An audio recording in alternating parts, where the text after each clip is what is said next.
Hello and welcome back to the Cinema Wave podcast at the Culture Wave Media Network. I'm your host today, Vinny Albano. I am joined with Zach Miller. How's it going? Very good. We're going to be talking about the highly anticipated Lord of the Rings, War of the Rohirrim. And it is an anime film directed by Kenji Kamiyama. And this takes place 200 years roughly before Bilbo Baggins ever touches the Great Ring.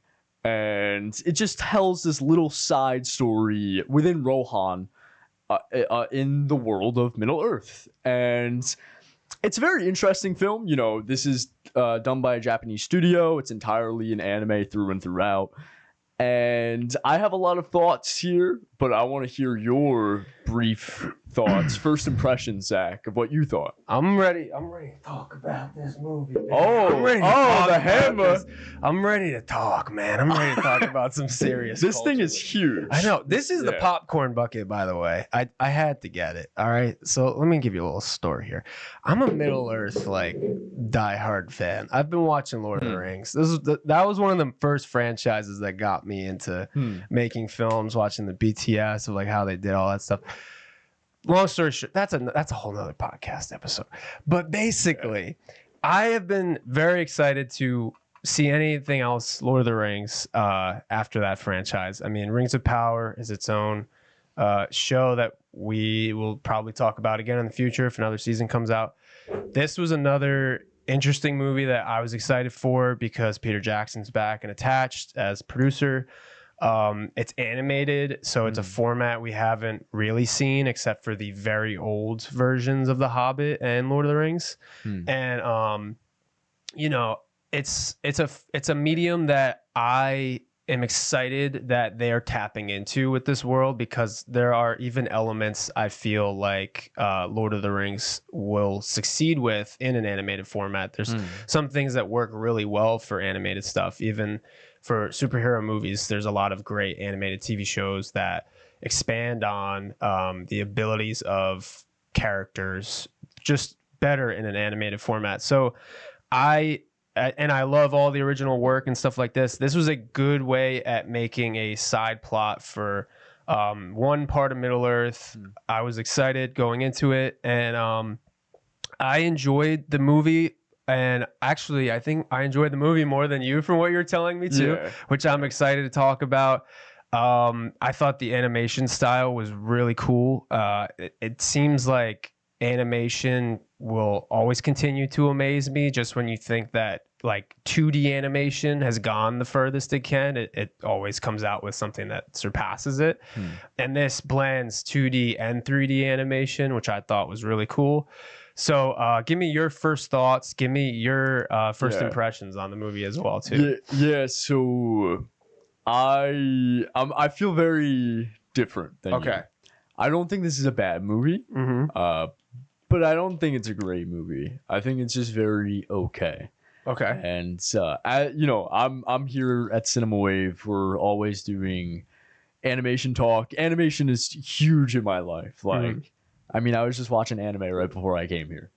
So I illustrate myself. So animation is a really big part of my life, and I honestly wasn't impressed by what was on showcase here, especially something with a movie budget, an anime film with not only a movie budget, but a movie budget attached to the IP of Lord of the Rings. I thought that we were going to be getting something that pushes the boundaries, something that pushes the standard a lot more than what we got here.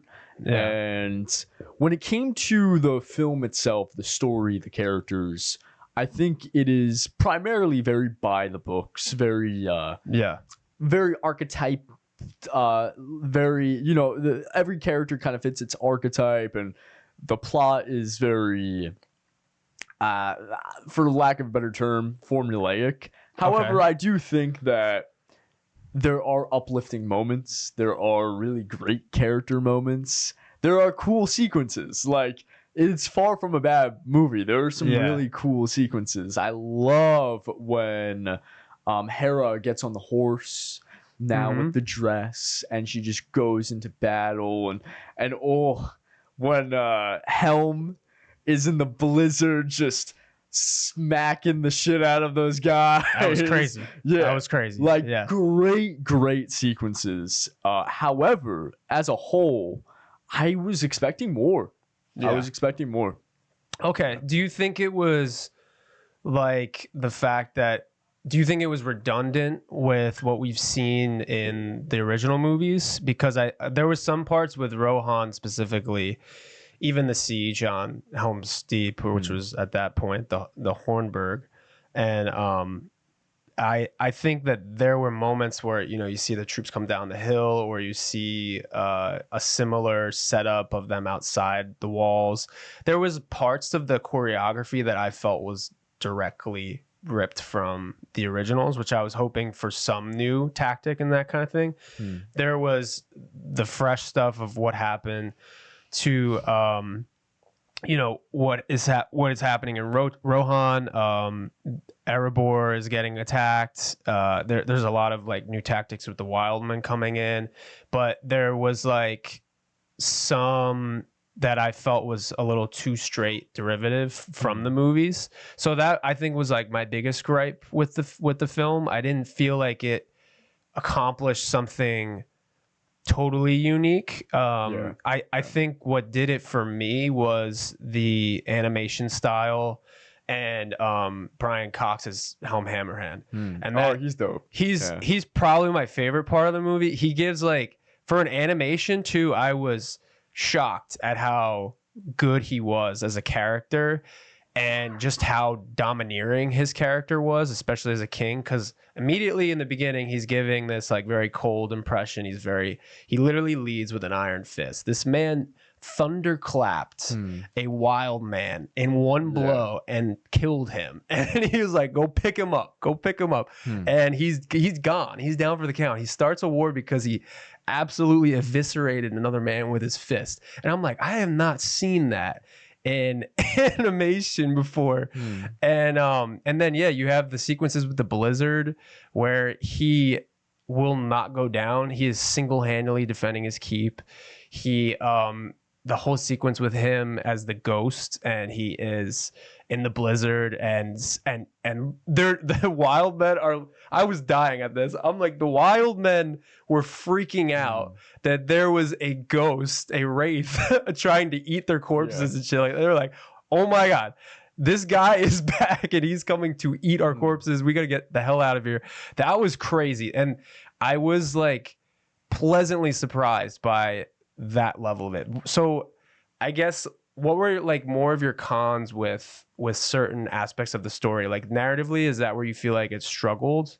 Yeah, I feel like I'm more passionate about the cons of the technical side when it came to the animation, but I agree. When it came to the lackluster side of the story, it was that sense of not really having a sense of a unique identity. You know, I know that it is within the Lord of the Rings world. It takes place within Middle Earth, and I understand that, and I love Middle Earth. I mean, Lord of the Rings is one of my favorite trilogies of all time. However, aside from Helm Hammerhand, besides his character, and I think Hera too had her moments. I liked her courage. And like I said, like I love that scene when she's going out in battle with the bride dress on. I thought that's that was great. So besides them two, however, I felt everything was very cookie cutter. You know, it didn't really shape its sense of a unique identity, and that's what really got to me, honestly. I think it, like, kind of what I was saying too, the choreography, and then just even the storyline where they have to protect all their people back in Helm's Deep, and they have to, you know, this is life and death. Like, we have to preserve Rohan. We have to preserve it for the greater good. Like, we already saw that in Two Towers, so that was something I was a little surprised about.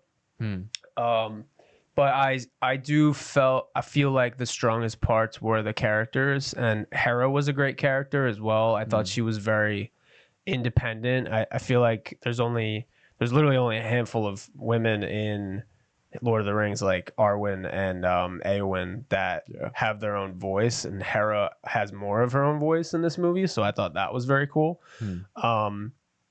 And you know, I also liked how they made the story where, you know, she wasn't mentioned because of her bloodline and how she was invested in this whole preservation of Rohan and that family. But and then they were in the beginning, they were like, no one will remember her name and that kind of thing. So I thought that was very cool with the mystery. And you know, I think I do really love the animation style in this movie. I think that people are hating on it a lot for some reason, and I was shocked to kind of see that. And but I also felt like there were moments that the animation looked photorealistic, and I was very surprised. However, there were some downsides where I felt like the dubbing was not very great, or like it would jump from that 3-dimensional space to a 2-dimensional space, and it was a little jarring at points. But I don't think it made the film weaker because of it. I think it was also a large experiment with animation and lighting, and I haven't seen many other animated films that lighting has looked that good. So that was like my biggest takeaway for the film.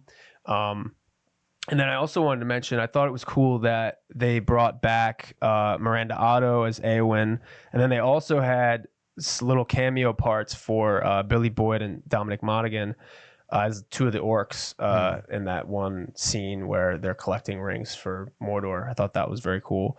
So I thought, you know, you bring back your old talent. I liked how they incorporated Eowyn into more of Cate Blanchett's role as the narrator. And I thought that was dope because Cate Blanchett was a really good part of the original movies where they are just, you know, she's walking us through these sequence of events, and I thought it was appropriate that Eowyn is narrating in this one for Rohan. But what other parts of this film did you have issues with? Yeah. So I want to open up the conversation for you. Yeah. So I'm gonna get into that. So actually, thank you for bringing up like the kind of playing that Cate Blanchett Cate Blanchett role of Gwendolyn that she had in the original, and that I didn't really pick up on that. Galadriel. Sorry, my apologies. I didn't really pick up on that, and that's a good point that you make up. That you have there. However, the animation, I'm gonna have to hard disagree with you. Really? Yeah. So I want to ask you because you said you love the animation style. Like, did you like? What do you mean by that exactly? I was impressed with how the lighting was interacting with the characters, because I feel like that has not been present in, I mean, I haven't watched a lot of recent animation, so I can't speak for recent animation, but in the anime style, the only stuff that I've seen like most clips of is 2000s and you know, that era. So there wasn't as much of a focus on natural light and lighting bouncing off the characters and landscapes. I thought they did a really good job on landscapes and colors of the landscapes. So that was primarily what I liked the most about it. So what was like the issue you had with all right, so I might this might be a long one. I might go no, I want to hear it. Yeah, so when it came to the animation, I think the drawings the still drawings are very beautiful. And I agree. I think environment and lighting and how they use 3D environment while having 2D subjects is well done. However, for, like I said, like a movie budget, 2024, a movie budget also attached to a Lord of the Rings IP, it's crazy because like Demon Slayer blows it out the water and Attack on Titan blows it out the water. Everything Ufotable Studio, I'm stuttering over my words today, I apologize. Everything they've made blows us out of the water. Really? So I was really surprised because the drawings and the stills are very beautiful. I love the character designs. They reminded me a lot of Wit Studios character designs with Attack on Titan seasons 1 through 3. You know, you have these very simplistic anime-esque characters, skinny proportions, and very soft coloring, but there's always like a rim light on these characters. It reminded me a lot of what Wit did with Attack on Titan, and I think the designs are really beautiful and they're really pretty. However, once it goes from still drawing to actual animation, then they start moving. It is really, not that it's bad, because I've seen some dog shit animation, and there's some really bad stuff out there, and not that it's bad. It's just like I was really expecting more, and I was very disappointed to see a lot of cuts in the film, very choppy, very mushy in a way. I think the best animation cut in this film is the elephant chase through the woods, where Hera leads the elephant through the woods. You have this really beautiful, excellent execution of 3D sweeping camera movements with 2D subjects, and horses are notoriously the hardest thing to animate, because their autonomy moves in a way where it is very difficult to illustrate in real time. Yeah. So that cut in the woods is by far the best cut in the film. Like the elephant looks beautiful, the shading, the cell shading on that, and the camera and everything, just how that interacts in the film, really awesome. However, that only lasts 30 seconds and everything else never met that level. So there was moments there was a lot of moments where I think it attempts to achieve that, right? You have a lot of arcing shots, like maybe 2 or 3 arcing shots show up in the film where, the camera is spinning around the subject, and in animation, that's really cool, because then you have to work with 3D spinning environments, digital camera, and then having to draw the 2D subject from all these different angles in a very fluid way. Yeah. And that's cool, but that's like the most they do, which is really just, I thought there'd be more, Okay. I saw a lot of moments where I felt energy deserved to be there. Illustrated energy should have been there where it wasn't present. There was also a lot of moments where, and I think this adds to your how you said the dubbing sometimes could be awkward and the weird. mouths specifically on the close-ups and stuff. It felt like it wasn't matching entirely. And I know it's not perfect, but I didn't feel as clean as other animation styles. Yeah, and that kind of adds to my point that there was a lot of moments in this film that needed character acting that didn't get character acting. There was a line when, at the very beginning of the film, when Wolf is like, "Let me take your hand, Hera," and Hera's like, "No, no, no, no."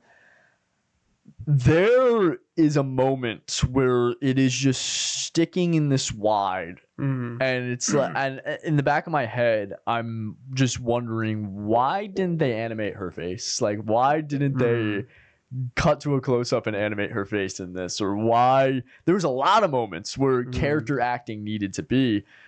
A lot of moments where characters are really choppy, really stiff, and these voice actors are going ha da va da, and but the characters are like this. Yeah, true. And it just really, I mean, I hate to bring up Jujutsu Kaisen. We've talked about it for like 2.5 hours on this podcast once before with Mark. But there's this incredible cut of animation in Jujutsu Kaisen where the main character Yuji is just breaking down, and it's a close-up of his face, and every little muscle in his face is animated, and not in like a creepy, like when like SpongeBob goes into the hyper-realistic frames, but in a way that it looks incredible, and the voice acting just adds to it. There were times in this film where I was like, I wanted that. I think very specifically at the beginning of the film, it really caught me off guard when Wolf's father comes in. Yeah. And the shot of him, it's like a low angle shot from his waist up, and he's just kind of like doing this. Yeah. and it's really choppy, and it reminded me of the one meme, I don't know if you've ever seen it, of that old Legend of Zelda. I forget what it was. It was like a game or something. Mm-hmm. It's like an RPG game where you be like choose your own adventure type deal. Yeah. And it was Legend of Zelda themed, and it's a meme of like one of the kings, and he's like shoo, and it's really weird. Is it when he comes into Edoras in the palace? Yes, yeah. In the beginning? Okay. Yeah, that's all I could think of in the back of my mind. I'm like, why does it look like that one Legend of Zelda meme? So yeah, that was my rant. Okay.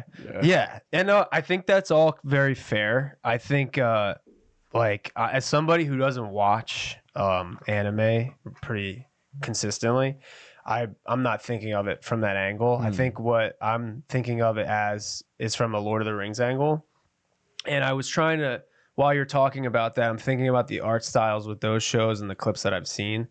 And I think like even older anime like Dragon Ball or like something as simple as Pokemon, and like how they use the animation around them to express their emotions, whether it's through like graphics or beams of light or something, or it isolates their face when they're trying to get some crazy emotion out. There was none of that in this movie. It was really fixated on landscapes. It was fixated on the adventure side of it. It wasn't using animation to elevate an emotion. I think it was very choreography based, very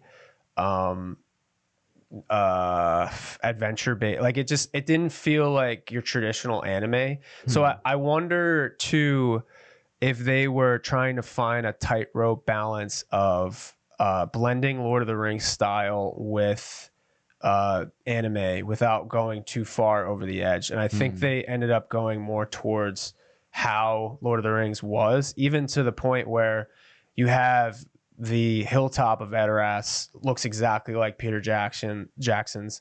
They're trying to copy the map and the how they canvas Middle Earth and in the beginning, and they're showing you Rohan in the mountains and everything else there. You can basically see a similar riding choreography from Helm's Deep from Edoras to Helm's Deep, how they escape in that way. They're going through a giant field. They're doing all that. I think they're paying more tribute to Lord of the Rings style than actually coming up with anime heightening that. I think maybe that's what was missing from this for you. And I can see that. I think maybe I connected with it more on the franchise side of it than, okay, why are we using animation and why should we lean into this? It's because we should add those elements to it. And I think that if that's missing for you, then that's probably why it's not doing it for you. Because also, if you're talking about like moments where the performance shots should have been better, I do think that something they did not that great was the armies, and like there was supposed to be this mass landscape of wild men and armies and stuff, and I got like, based off of what they incorporated in the film, it seemed like just a small battalion of wild men. It didn't seem like some grand army that was going to take over Rohan. And when you're telling me it's the War of the Rohirrim, I'm assuming it is lots of Rohan and lots of wild men and people all over the place trying to seize it. Even when they get to the Hornburg, there's like in illustration, like I know they can't illustrate thousands of people, but you can deceive people with like men going into a fog or something, or like the depth aspect. I felt like there was very spread out amount of men in the siege and stuff like that. Even when they were storming the Hornburg and they were coming in with a group of people, it still felt like it was one-on-one. Like one guy was going over the bridge. Yeah. One person was attacking him at once. It wasn't like multiple, where in like other anime stuff, you would just see like mounds of people like jump on somebody, or like the animation style around it. I feel like the closest thing that got to like a Dragon Ball, type of power element was when he was the Wraith, and the silhouette of him like just absolutely barreling over people with that blue light just like emitting out. I feel like that was the closest form to original like anime type material. But I understand. I think that I'm wondering, does this film not do well? So far as of this recording, it's got a 6.6 on IMDb and it had like a 62% on Rotten Tomatoes. Do you think that people are not vibing with this film because they don't vibe with the animation, or it's the Lord of the Rings fanboys that are bringing it down like they did Rings of Power? Do you think it's... That's a good question, actually. I'm not sure. Like I said, I don't think it's like, despite my rant, I don't think it's terrible. Like, because this is like, I just wish, I wish there was more. I wish, I was expecting so much more. Yeah. And I thought I was going to get blown away, and I wasn't. And I was like far from it, There still are really beautiful moments and uplifting moments, so I don't think it's a bad film. So it's interesting to hear the ratings, the mass populace online, and what they think. Yeah, because that is a good question, right? Because admittedly, I love Lord of the Rings, but the Lord of the Rings fan base is very toxic. Yeah, they've turned into that like Star Wars type of behavior. Yeah. Like I just messed up the beginning of said Erebor instead of Edoras. Somebody's gonna flame me in the comments, I guarantee. So but I corrected myself.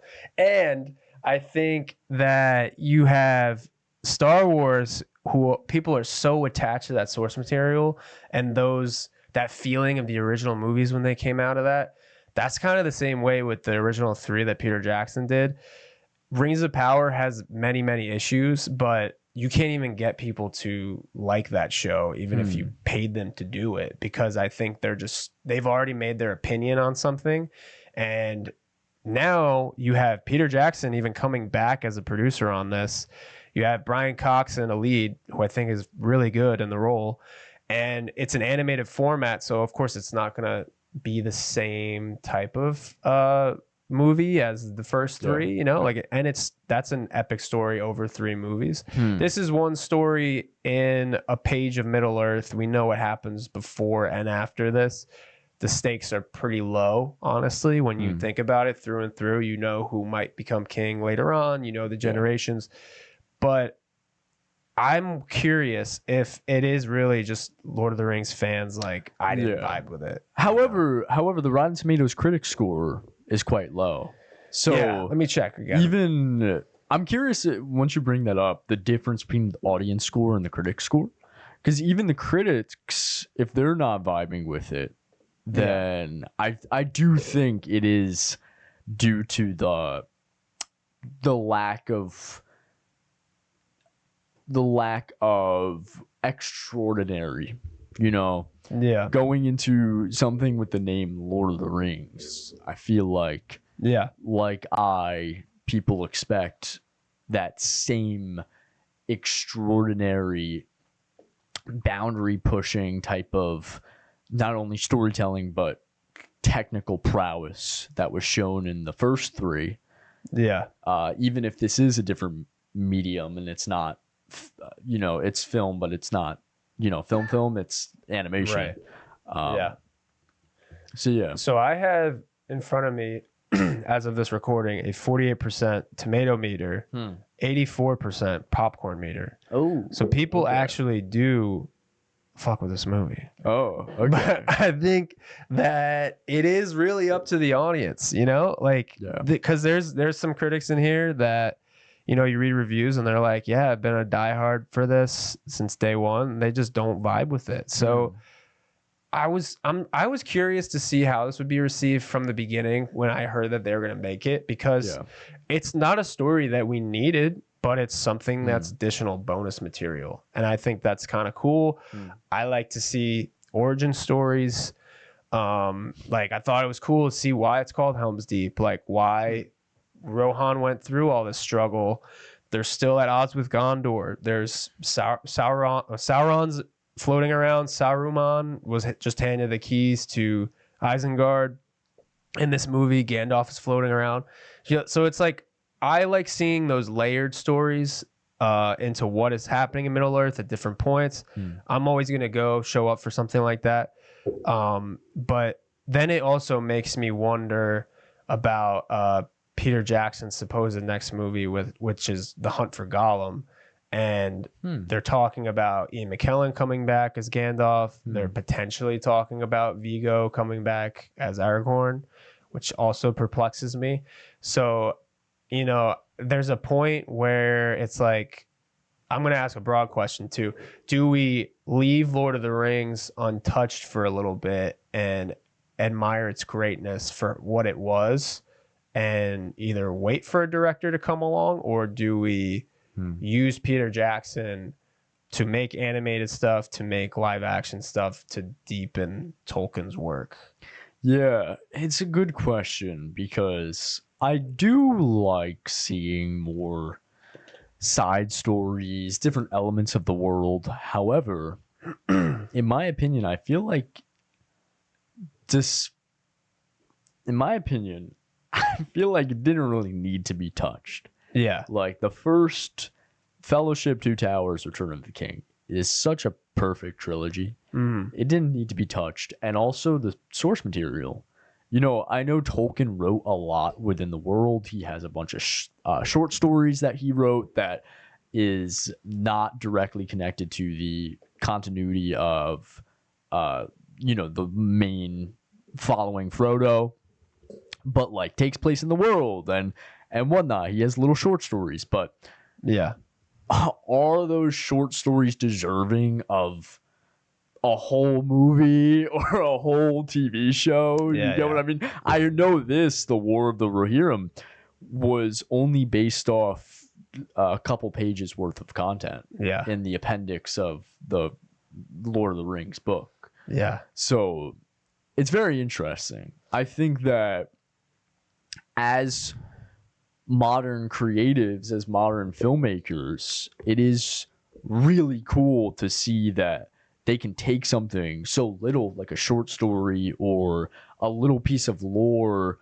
that was in the appendix of Lord of the Rings or the Silmarillion, right? And then expand upon it in a really creative way. But also, I think that if they don't do it right and it backfires, it's even double times as bad. Yeah, and I think that's where people kind of felt that way with like Game of Thrones too, with how it ended. It got ripped to shreds by people because it just double backed on what they had been setting up for seasons. So, you know, if material that comes out that's Lord of the Rings related and it contradicts the original work, people are going to rip that apart. However, I feel like there's so much to Middle Earth. There's so much to the world within it. Like you could make a Game of Thrones style TV show about like the War of the Rohirrim. Like that's just a clash of clans between the men of the West and who's going to take over the kingdom and that kind of thing. The lineage of kings and queens and everything that's going to come of it. So you could do something like that with Gondor, with Rohan, with something like that. Not even affiliated to the ring, but alluding to it. And I think there's a lot you could explore. But, you know, I also feel like no matter what, people are not going to be satisfied. Even in Peter Jackson's movies, he's not 100% accurate to the books. A lot of his liberties were accepted, I think, because he really decided, you know, this is going to fit the narrative. I have to skip over this. I have to leave this out. I have to slightly alter this.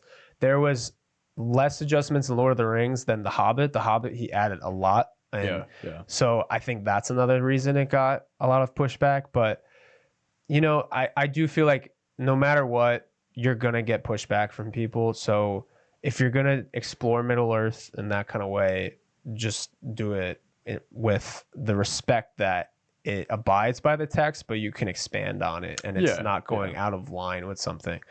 But that's valid. I agree with that. And I like what they're doing with animation style. Like if you were to do another animated film with Lord of the Rings, what kind of improvements would you bring in a different director or creator, showrunner that from like other anime stuff that you would bring in? Yeah, I'd bring in a different director personally. I don't think Kamiyama is terrible here, but I want to see someone who has more.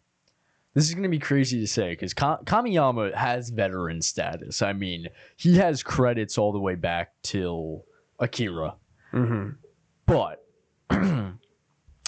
no hate on Kamiyama. I think he's still a very hardworking creative. However, his track record, his filmography isn't like crazy. Yeah, I was looking at his IMDb. It's I think the most popular thing he's made aside from this is Eden of the West. Was it that anime? Yes. I just had it. I lost it. Yeah. But yeah. I want to maybe see someone who has directed some really great episodes of epic. Oh, I mean, look at Vinland Saga, right? Mm-hmm. Incredible show. And you have, it takes place in Nordic country of the early 11th century. Mm-hmm. So it is raw, it's gritty, it's Vikings fighting medieval time period.